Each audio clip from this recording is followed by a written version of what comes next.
Good morning students.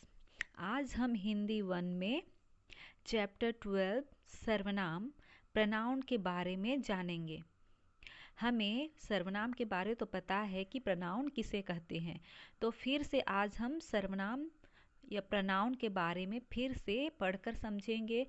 आज हम जानेंगे कि सर्वनाम किसे कहते हैं, उनकी परिभाषा क्या है और सर्वनाम के कितने भेद हैं, उनके सभी भेदों के बारे में भी अच्छी तरह से समझेंगे। सर्वनाम परिभाषा संज्ञा के स्थान पर इस्तेमाल होने वाले शब्दों को सर्वनाम कहते हैं। सरल शब्दों में सर्व सब नामों संज्ञाओं के बदले जो शब्द आते हैं उन्हें सर्वनाम कहते हैं। जैसे मैं, तू, वह, आप, कोई, यह, ए, वे, हम, तुम, कुछ, कौन, क्या, जो, सो, उसका आदि। सर्वनाम की आवश्यकता। मैं, तू, वह, आप, कोई, यह, ए, वे, हम, तुम, कुछ, कौन, क्या, जो, सो, उसका आदि सर्वनाम शब्द हैं। अन्य सर्वनाम शब्द भी इन्हीं शब्दों से बने हैं जो लिंग, वचन, कारक की दृष्टि से अपना रूप बदलते हैं। तो हमने क्या देखा कि सर्वनाम की आवश्यकता क्या है कि हम संज्ञा के बदले में जो शब्द का प्रयोग करते हैं उन्हें ही हम सर्वनाम कहते हैं।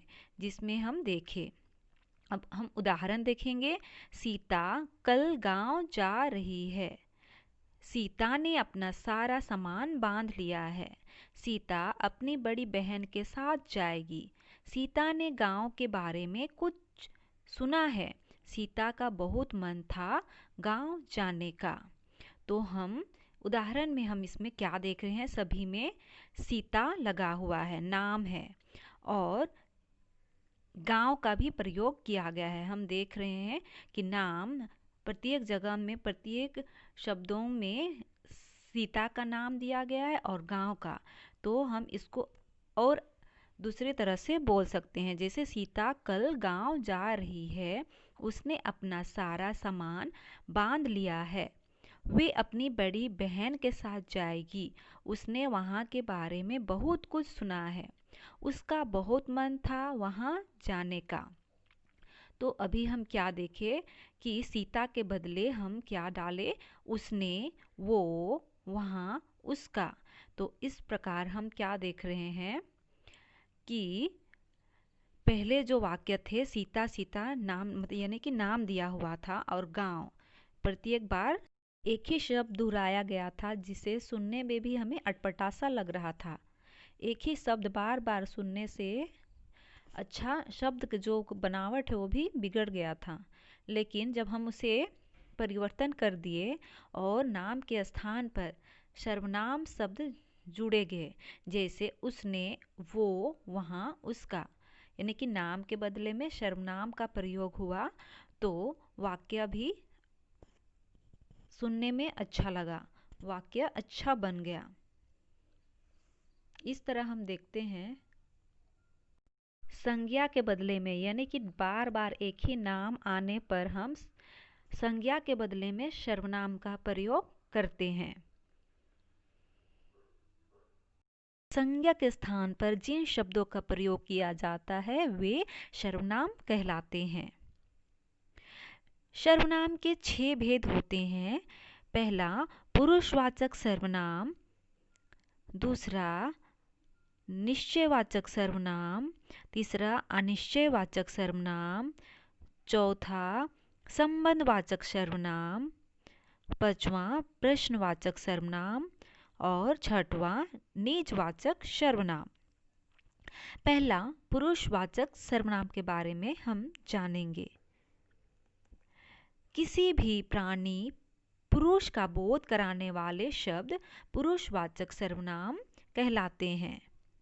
पुरुषवाचक सर्वनाम के भी 3 भेद होते हैं।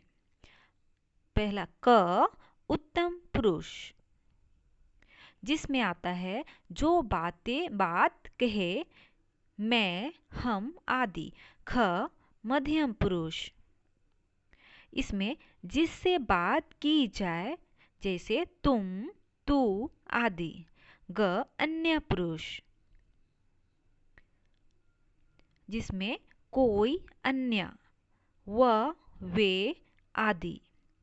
मैं पूरा पाठ याद कर लूँगा, तुमने पूरा पाठ याद कर लिया, वे तुमसे मिलने आए हैं। दूसरा निश्चयवाचक सर्वनाम,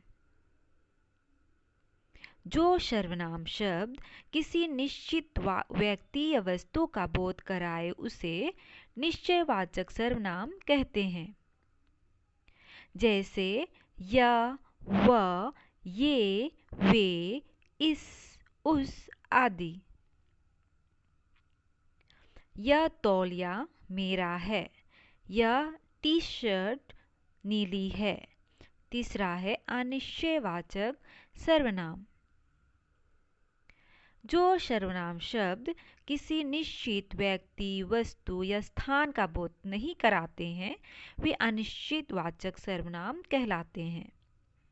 जैसे कोई, कुछ, किसी, किन्हीं आदि।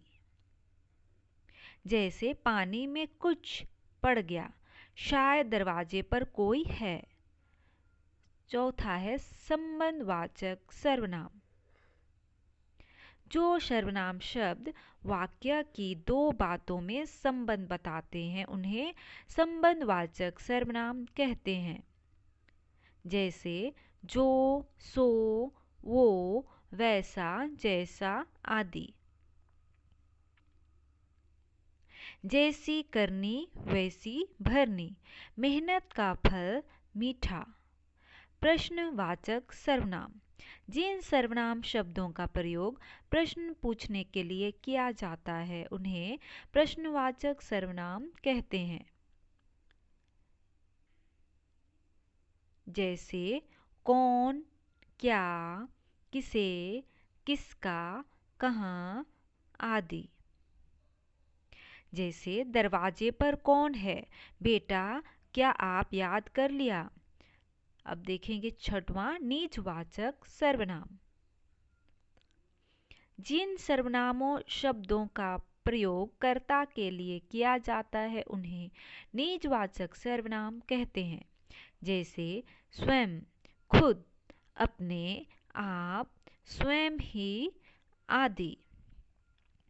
खीर मैंने स्वयं बनाई, मैं यह प्रश्न स्वयं हल कर सकता हूँ। पाठ में हमने क्या सीखा जानते हैं। सर्वनाम शब्द संज्ञा शब्दों के स्थान पर प्रयोग किए जाते हैं। सर्वनाम 6 प्रकार के होते हैं। पुरुषवाचक सर्वनाम, दूसरा निश्चयवाचक सर्वनाम, तीसरा अनिश्चितवाचक सर्वनाम, चौथा संबंधवाचक सर्वनाम और पांचवा प्रश्नवाचक सर्वनाम और छठवां निजवाचक सर्वनाम। अब हम देखेंगे कि सर्वनाम शब्दों में भी एक वचन और बहुवचन आते हैं, जिसमें हम देखेंगे एक वचन में है मैं और बहुवचन में हम। मैं यानी कि मैं अकेले हूँ तो मैं का प्रयोग, और बहुवचन मतलब हम एक से अधिक हैं तो हम का प्रयोग।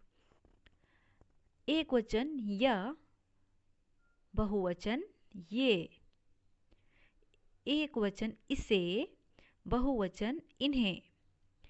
एक वचन तुम, बहुवचन आप। एक वचन वह, बहुवचन वे। एक वचन उसे, बहुवचन उन्होंने। अब हम देखेंगे सर्वनाम शब्दों के रूप में। सर्वनाम के केवल 7 कारकों में ही रूप चलते हैं। सर्वनामों का संबोधन नहीं होता। क्रम से सभी सर्वनामों के रूप भिन्न हैं। तो हम देखेंगे सबसे पहले पुरुषवाचक सर्वनाम। पुरुषवाचक सर्वनाम के बारे में जानेंगे, जिसमें हम क उत्तम पुरुष सिर्फ अपने लिए, खुद के लिए बोला जाता है। इसमें कारक कर्ता, एक वचन मैं, मैंने और बहुवचन हम, हमने। अब देखेंगे कर्म कारक। कर्म कारक में मुझको, एक वचन मुझको, मुझे, और बहुवचन में हमको, हमें। कर्ण, कर्ण कारक में एक वचन है मुझसे, मेरे द्वारा, और बहुवचन में है हमसे, हमारे द्वारा। संप्रदान कारक, और एक वचन है इसमें मुझको, मुझे, मेरे लिए। बहुवचन में है हमको, हमें, हमारे लिए। अपादान कारक, एक वचन मुझसे, मेरे द्वारा, बहुवचन हमसे, हमारे द्वारा। संबंध कारक, एक वचन मेरा, मेरी, मेरे, बहुवचन हमारा, हमारी, हमारे। अधिकरण, अधिकरण कारक है, एक वचन मुझ में, मुझ पर, हम में, हम पर, बहुवचन हम में, हम पर। तो हमने पुरुषवाचक सर्वनाम में पहला क उत्तम पुरुष में, यानी कि जिसमें हम खुद के लिए बोलते हैं, तो इसमें हम कर्ता कारक यानी कि कारक चिन्ह के अनुसार एक वचन और बहुवचन में किस तरह से हम बोल सकते हैं, ये हम जान गए हैं। अब हम ख देखेंगे, मध्य पुरुष। पुरुषवाचक सर्वनाम में उत्तम पुरुष के बारे देखें। अब हम देखेंगे ख मध्य पुरुष। तो मध्य पुरुष में किसके बारे कहा जाता है? दूसरों के बारे में। उत्तम पुरुष में हमने क्या देखा? खुद के बारे में, मैं, खुद के बारे में बोला जाता है। और मध्य पुरुष में सुनने वाले व्यक्ति के लिए जिस सर्वनाम शब्दों का प्रयोग किया जाता है वे मध्य पुरुष कहलाते हैं। जिसमें क्या आया? तू या तुम। तो इसमें हम देखेंगे कर्ता एक वचन में है तू, तूने, बहुवचन तुम, तुमने। कर्म, कर्मवाचक में तुझे, तुझको, बहुवचन तुम्हें, तुमको। कर्ण कारक है। कर्ण एक वचन तुझसे, तुझको, बहुवचन तुमसे, तुम्हारे द्वारा। संप्रदान कारक है।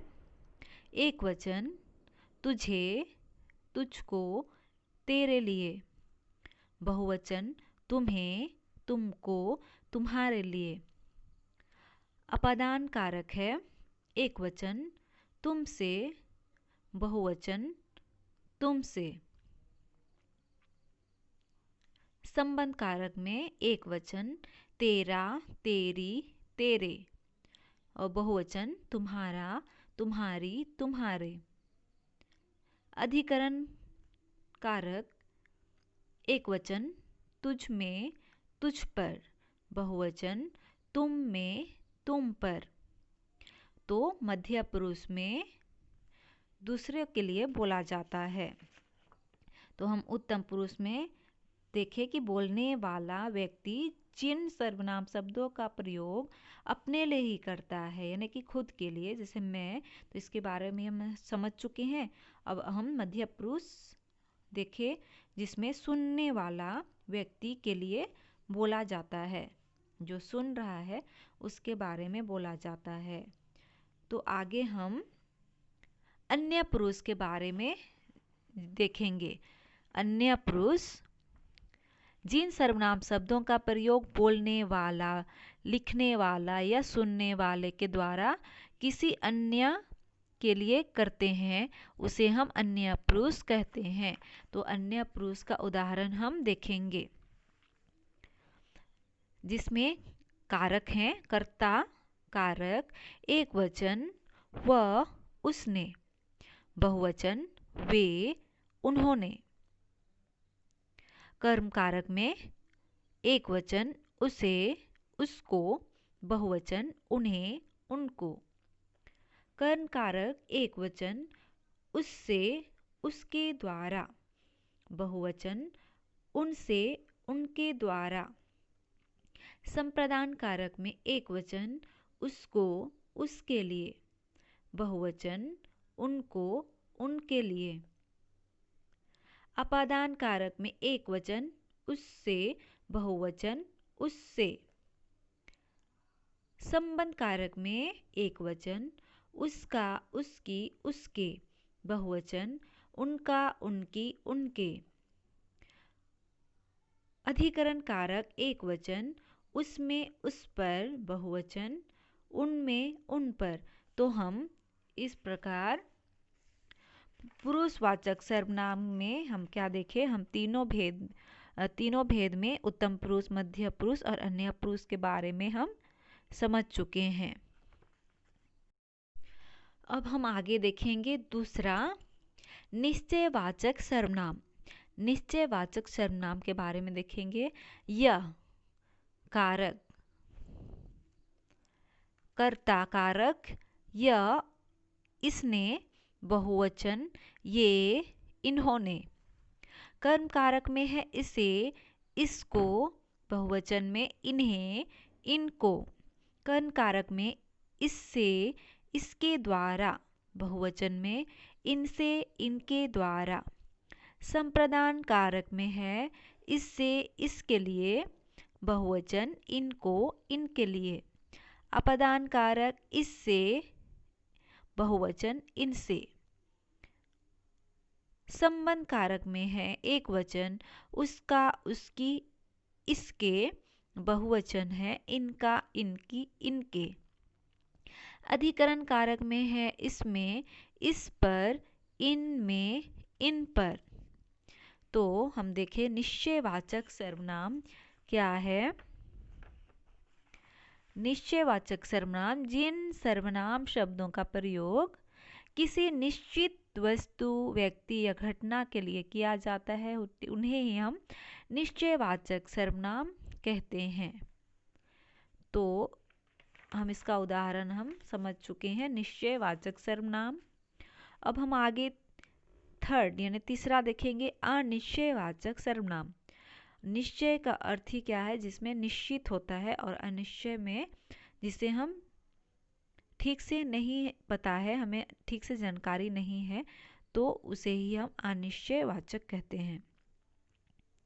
तो इसमें हम देखते हैं कि हम जब अनिश्चित है, हमें जानकारी ठीक से नहीं है, तो हम किन शब्दों का प्रयोग करते हैं, जैसे कोई। तो इसमें कारक है कर्ता, कर्ता कारक एक वचन कोई किसने, बहुवचन कोई किन्होंने। कर्म कारक एक वचन किसी को, बहुवचन किन्हीं को। कर्म कारक में है एक वचन किसी से, किसी के द्वारा, बहुवचन किन्हीं से किन्हीं के द्वारा। संप्रदान कारक में है एक वचन किसी को, किसी के लिए, बहुवचन किन्हीं को किन्हीं के लिए। अपदान कारक में है किसी से, बहुवचन किन्हीं से। संबंध कारक में है किसी का, किसी को, बहुवचन किन्हीं का किन्हीं को। अधिकरण कारक में है किसी में, किसी पर, बहुवचन किन्हीं में किन्हीं पर। तो हम कारक चिन्ह के साथ में हम किस तरह इसका परिवर्तन होगा उसे भी हम देखें कि अनिश्चित वाचक सर्वनाम किस तरह है, निश्चित वाचक सर्वनाम का प्रयोग किस तरह से एक वचन, बहुवचन में कर्ता चिन्ह के साथ करते हैं। तो ये भी हम अच्छी तरह से समझ चुके हैं। अब आगे देखेंगे फोर्थ, संबंधवाचक सर्वनाम के बारे में। संबंधवाचक सर्वनाम क्या है, जिस सर्वनाम का प्रयोग वाक्य के दूसरे सर्वनाम शब्दों के लिए किया जाता है, यानी कि जिस सर्वनाम का प्रयोग वाक्य के दूसरे सर्वनाम शब्द के लिए किया जाता है तो उन्हें ही हम संबंधवाचक, यानी कि संबंध जोड़ता है एक शब्द से दूसरे शब्द को में दूसरे शब्द के साथ, तो उन्हें ही हम संबंधवाचक सर्वनाम कहते हैं। जैसे हम किस तरह संबंधवाचक में शब्द लगा के जोड़ेंगे, जो,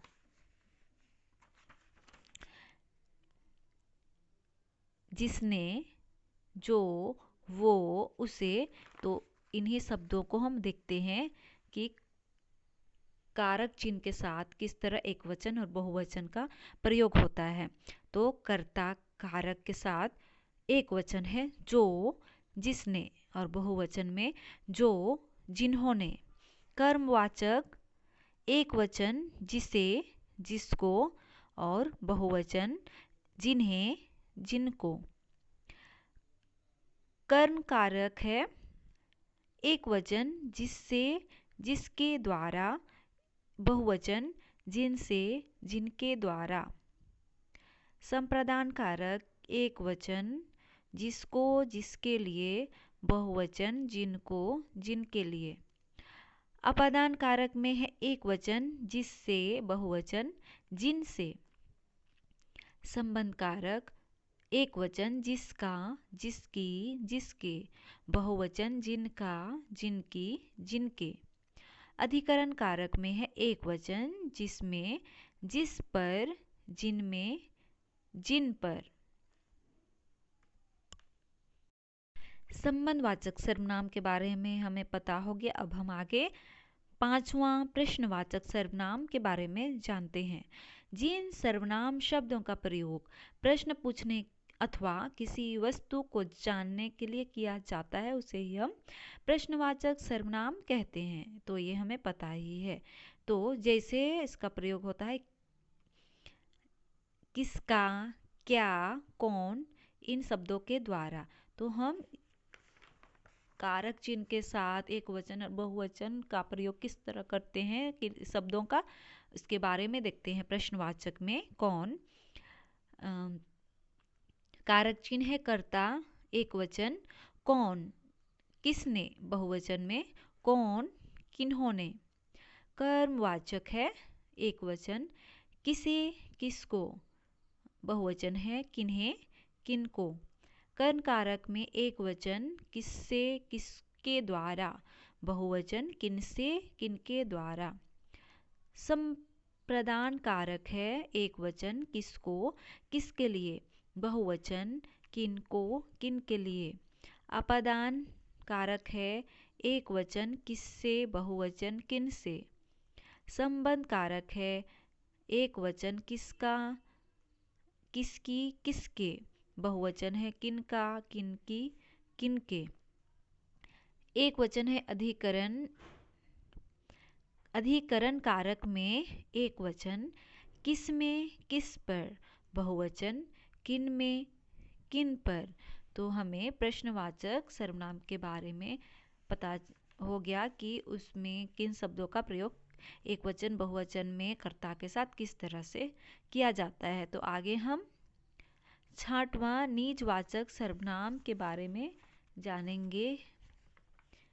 छठवां है निजवाचक सर्वनाम वे शब्द जो स्वयं या निजपन का होता है, यानी कि निजपन का बोध कराते हैं, उन्हें ही हम निजवाचक सर्वनाम कहते हैं।